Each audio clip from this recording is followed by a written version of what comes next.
Okay, kicking off our list at number 6 is Hidan, the religious maniac with a scythe and a serious grudge against common sense. Hidan may be at the bottom of this ranking, but don't sleep on him. This dude is literally immortal. Like, stab him in the heart and he keeps talking kind of immortal. We first see the full extent of his power in episode 76 of Naruto Shippuden, when he fights Asuma. Hidan uses his ritualistic curse technique to link his body to his opponents, turning every wound he inflicts on himself into one that hits the enemy instead. Yeah, he basically plays voodoo with blood. He even stabs himself in the heart and laughs like it's a joke. Who does that? But here's the catch. Hidan's technique is powerful, but it's not flexible. If you figure out how it works like Shikamaru did in episode 82, you can trap him permanently, which is exactly what happened when he got buried alive in a pit of revenge and shadows. So while he's dangerous and immortal, he's more of a one-trick pony with a loud mouth. Still scary, but not god-tier scary. This is Emiverse Anime. Watch this video to the end and hit that subscribe button now. Next up at number 5 is Hidan's partner in crime, Kakuzu. Imagine a grumpy old man who hates everyone and also has 5 hearts. That's Kakuzu. This dude literally rips out hearts from his enemies and implants them into his body like a twisted Pokemon trainer collecting types. In episode 84 of Shippuden, we see Kakuzu's terrifying abilities in action. He unleashes massive elemental attacks by controlling black tendril monsters from his body, each linked to a different heart. Fire, lightning, wind, you name it, he's got it. And even if you manage to take him down once, he just replaces the damaged heart and keeps fighting like nothing happened. Talk about unfair. The only reason Kakuzu isn't higher is because he got outpaced by Shikamaru's brains and Naruto's new Rasen Shuriken in episode 89. That jutsu disintegrated him on a cellular level. If not for that, Kakuzu probably would have mopped the floor with most ninja. Sliding into number 4 is Kisame Hoshigaki, aka the Human Shark, aka the guy who made Samahata look like a loyal puppy. Kisame is the definition of raw power. While others relied on forbidden jutsu or god-level chakra, Kisame was just a beast, straight up. In episode 251 of Naruto Shippuden, Kisame proves why he's one of the most dangerous villains out there. He takes on Killer Bee and even fights off Guy Sensei, pushing him to open the 7th gate. That's right, Guy had to break his limit just to deal with him.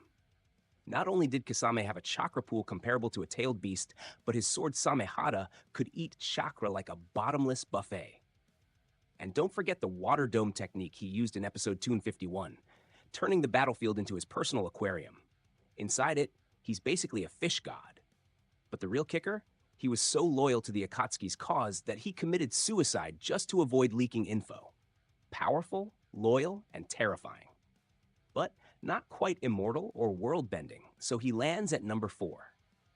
Number 3 is the one, the only, Orochimaru. You know the dude's bad when he gets kicked out of his village for playing with corpses and stealing forbidden jutsu like candy.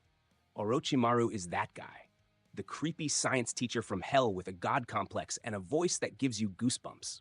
From his early fights in the original Naruto, like when he goes full snake mode against the 3rd Hokage in episode 71, to his chilling encounter with Naruto and Jiraiya in episode 95 of Shippuden, Orochimaru is always scheming something horrific.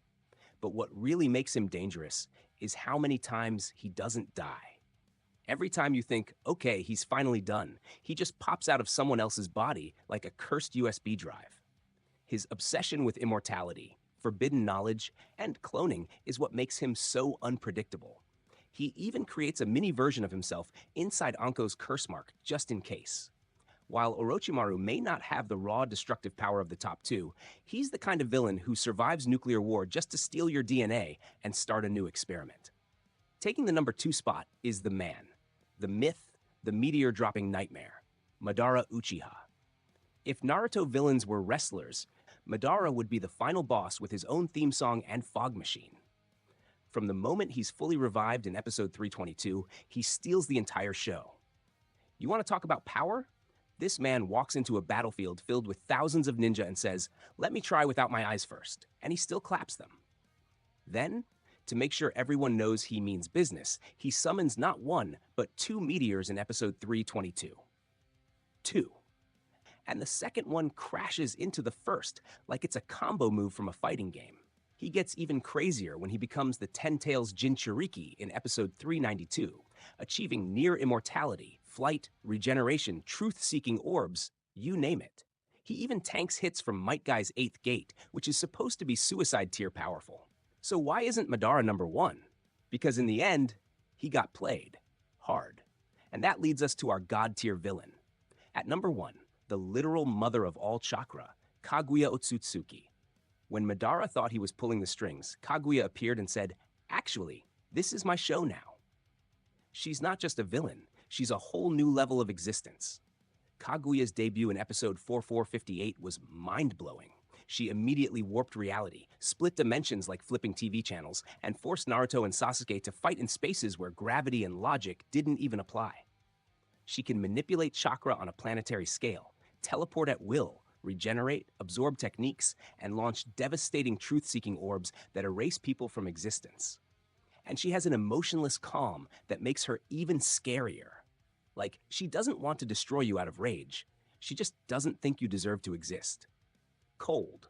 The fact that it took the combined efforts of Naruto, Sasuke, Sakura, Kakashi with Susanoo, and the spirit of Hagoromo himself to seal her is all the proof you need. If that doesn't scream God tier, I don't know what does. So there you have it, 6 of the strongest Naruto villains, ranked from dangerous to divine. Whether it's Hidan's immortality, Madara's world-ending power, or Kaguya's godlike control over dimensions, each one left a permanent scar on the Naruto world. But what do you think? Did someone deserve to be higher or lower? Should Pain or Obito have made this list? Let me know in the comments, and don't forget to like, subscribe, and ring that bell for more ninja knowledge bombs every week.